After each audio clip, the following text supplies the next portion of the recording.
Welcome to It's About Time, and thank you for watching us. Imagine being a child in the 1800s. You wake up in a cramped house. There is no Lego, no padded play areas, no cheerful nurseries with pastel walls. Instead, your playground might be a mud-soaked alley full of rats, a graveyard, or, if you were lucky, a terrifying machine of iron and wood built by adults who had almost no idea what child safety meant. Let's dig into the bizarre practices. Victorians had some weird and disturbing nursery habits. Victorian baby cages were a shocking fad among middle-class families. Imagine an iron mesh cage, bolted outside an apartment window, dangling several stories above the street. Babies were placed inside to get fresh air. Photographs from London in the 1880s show toddlers suspended like laundry. Then there were walking machines, strange wooden contraptions shaped like miniature carriages where babies were strapped in and rolled around to learn to walk. Problem: they often tipped over, sending children face first onto the floor. Sleep training also had a cruel edge. Manuals recommended leaving infants alone to cry themselves to health. Nannies sometimes tied babies to beds to prevent them from moving. One chilling diary entry from 1862 describes a nanny covering the child's mouth with cloth so that he might not disturb the household with wailing. The nursery was a room of contradictions. The word nursery in the 1800s didn't mean what it means today. Parents didn't raise their kids. Nannies and servants did. Inside the nursery, toys weren't always safe. Lead-painted tin soldiers, dolls stuffed with sawdust, or rattles filled with poisonous mercury were common.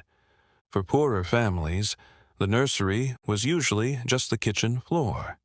Infants were swaddled tightly, sometimes tied so tightly they couldn't move their limbs for months because stillness was believed to promote straight bones. And teething? Instead of teething rings, babies were often given coral and ivory sticks soaked in alcohol or opiates. Many working-class mothers used it so they could leave their babies alone while working. The tragic result? Countless infant deaths, often simply recorded as failure to thrive. We found some strange stories from the nurseries in the 1800s. The nursery wasn't always a place of play. For many children, it was closer to a punishment chamber. Discipline in the 1800s could be brutal, even behind the closed doors of a nursery. Some nannies used punishment chairs, wooden seats with straps that pinned a child's arms and legs so they couldn't move. Kids could be left sitting for hours, sometimes facing a blank wall, sometimes locked in a dark corner. In wealthier homes, nurseries occasionally had cupboards or small closets used as isolation spaces. A child who cried too long or disobeyed could be shut inside until they went silent. Servants sometimes reported hearing scratching and muffled sobs through the night. There were also discipline masks, grotesque-looking face covers made of stiff fabric or leather, strapped over a child's head to stop them from biting, crying, or screaming. They looked more like something from a torture museum than a nursery. The Victorian nursery was supposed to be a safe haven, but for many children, it was the first place they learned fear. Playgrounds, strange structures, dangerous habits. When official playgrounds finally appeared in the late 1800s, they weren't the cheerful, padded spaces we know today. They were experiments, half engineering marvel, half accident waiting to happen. One of the strangest was the iron cage climber. Picture a giant bird cage flipped upside down, its bars stretching high into the air. Children scrambled up like insects on a trap, dangling high above bare dirt or cobblestones. If you slipped, you didn't land on soft foam. You landed on gravel, or another child. Then there was the seesaw, a favorite in every city. But these weren't balanced, safety-tested planks. They were heavy boards resting on logs or iron pivots. Kids loved the trick of jumping off suddenly and sending the other rider crashing to the ground. Broken noses and missing teeth were almost part of the fun. And, of course, the dreaded giant stride, a towering pole with chains dangling from the top. Children grabbed the chains, ran in circles, and spun themselves into a blur. If you lost your grip, you were launched into the dirt. If you held on too long, the chains whipped around and cracked into skulls. Hospitals even gave it a nickname, the scalping pole. Playgrounds had no fences. Swings often faced directly into busy streets. A child could leap off mid-flight and land right in front of a horse-drawn carriage. Reformers worried more about moral safety, keeping children from crime, than about broken bones. But the oddest part, the games children invented inside these playgrounds. They used glowing embers from nearby ash heaps to build fires, and called it cooking. Burns were inevitable. On swings and the giant stride, they dared each other to kick opponents mid-air. Playground time could turn into a gladiator match. In neighborhoods without equipment, rooftops became unofficial playgrounds. Kids leapt between buildings, and newspapers grimly recorded the play accidents of children who fell 3 or 4 stories. And in some cities, old graveyards were cleared and repurposed as playlots. Children dug in the uneven dirt and pulled up bones, treating femurs and skull fragments as toys. Even the ground itself was dangerous. Dirt, gravel, and cobblestones were standard. Sand pits were considered revolutionary, but only because they kept kids quieter.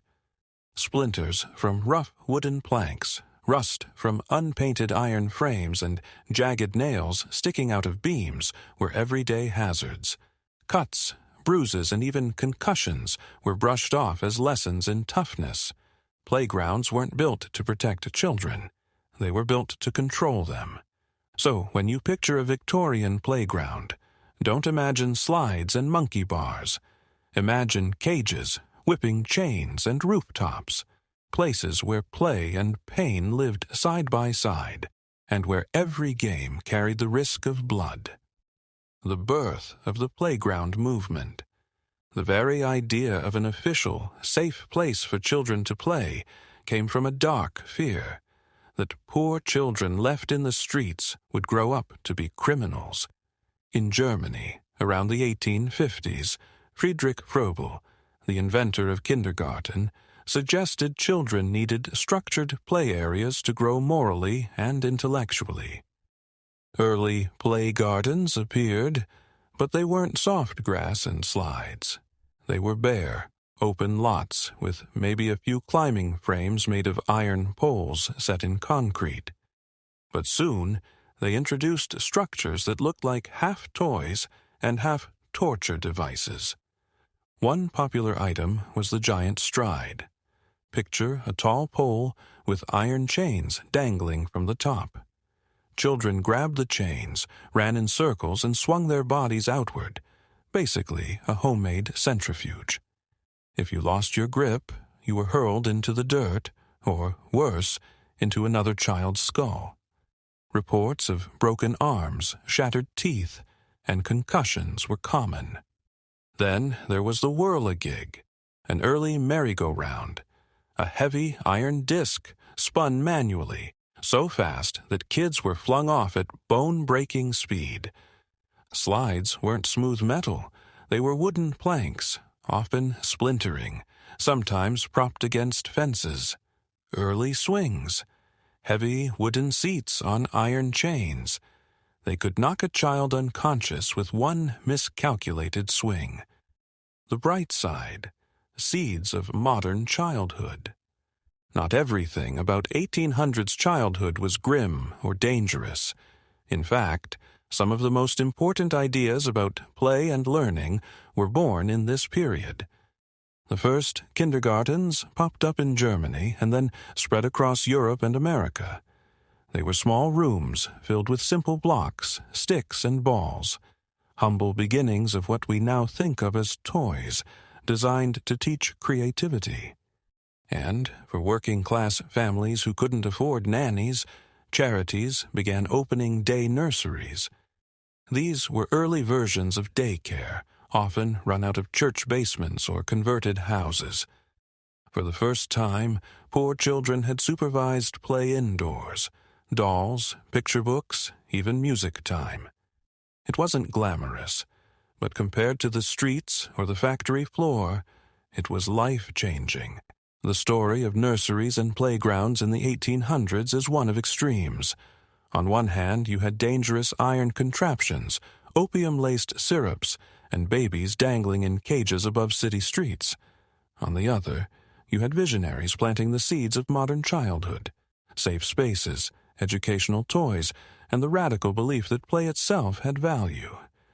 So next time you see a swing set, just remember, in the 1800s, it might have been a chain that broke your arm or your neck. Thank you for watching. If you enjoyed this dive into the surprising world of 19th century childhood, don't forget to like, subscribe, and share this video. And tell us in the comments, which of these strange playgrounds or nursery details shocked you the most?